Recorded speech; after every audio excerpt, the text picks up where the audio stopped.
Saya sebagai orang yang awam, tidak berilmu, ikut ulama-ulama guru-guru kami di Azhar yang sudah mengeluarkan keputusan pada tanggal 15 Maret 2020 tentang gugurnya sholat Jumat dan sholat fardu.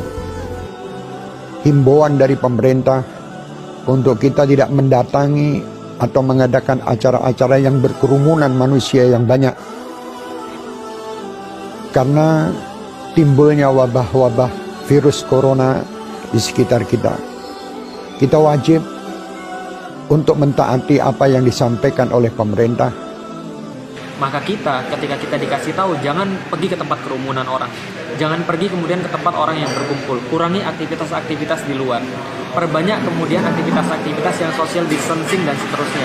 Termasuk, misalnya contoh, sholat di rumah untuk sementara waktu. Berarti kita sedang pergi dari satu keputusan hukum kepada keputusan hukum yang lain. Yang insya Allah sama-sama halal. Menyimak begitu banyak polemik tentang sholat di rumah, AA, pimpinan Darut Tauhid dan seluruh jajaran Darut Tauhid memutuskan untuk sepenuhnya mengikuti fatwa Majelis Ulama Indonesia.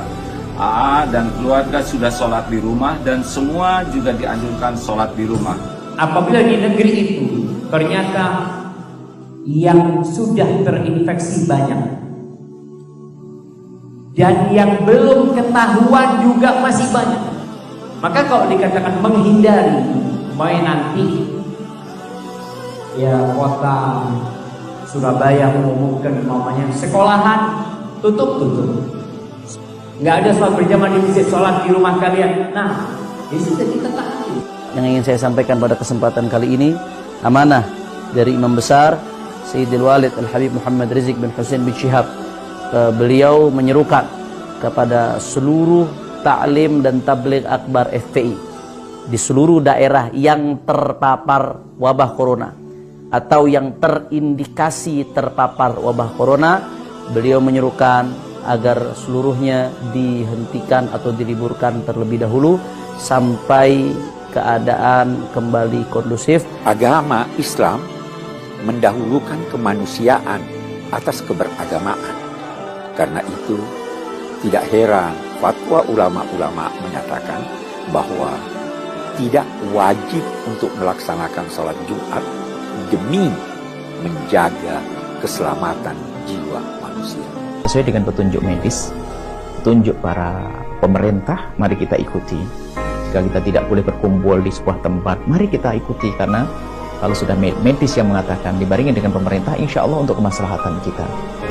Jangan lagi mengadakan kumpul-kumpul untuk sholat berjamaah di masjid maupun sholat Jumat, karena penyebaran virus COVID-19, virus corona itu tidak kebanyakan kasus orang yang mengidap virus corona tidak menunjukkan gejala apapun. 85% tidak menunjukkan gejala apapun. Dan kondisi sudah dia nyatakan sebagai pandemi global, dan itu adalah penyebaran penyakit yang paling dahsyat. Hafizahullah, misalnya dilarang mengadakan acara-acara keramaian, ya sudah kita taat. Ya kalau ternyata masjid tidak boleh datangi karena terbukti terjadi banyak virus corona, ya sudah, tidak usah datang. Mengurangi mobilitas, social distancing, hindari kerumunan massa, hindari keramaian, cukup berada di rumah kecuali ada darurat yang sangat mendesak.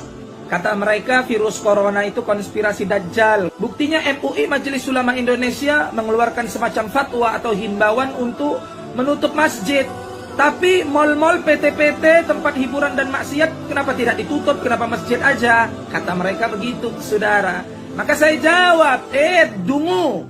Sejak kapan Majelis Ulama Indonesia MUI mempunyai wewenang untuk menutup PT atau menutup mal-mal atau tempat hiburan? Sejak kapan? Kau suruh yang punya PT, yang punya mal itu menutup mal mereka dan menutup PT-PT mereka. Dalam keadaan darurat dan semua orang memandangnya darurat, sejalan juga dengan protokol dari pemerintah, maka ibadah sholat itu dapat dilakukan di rumah masing-masing. Termasuk untuk sholat Jumat bisa diganti dengan sholat zuhur.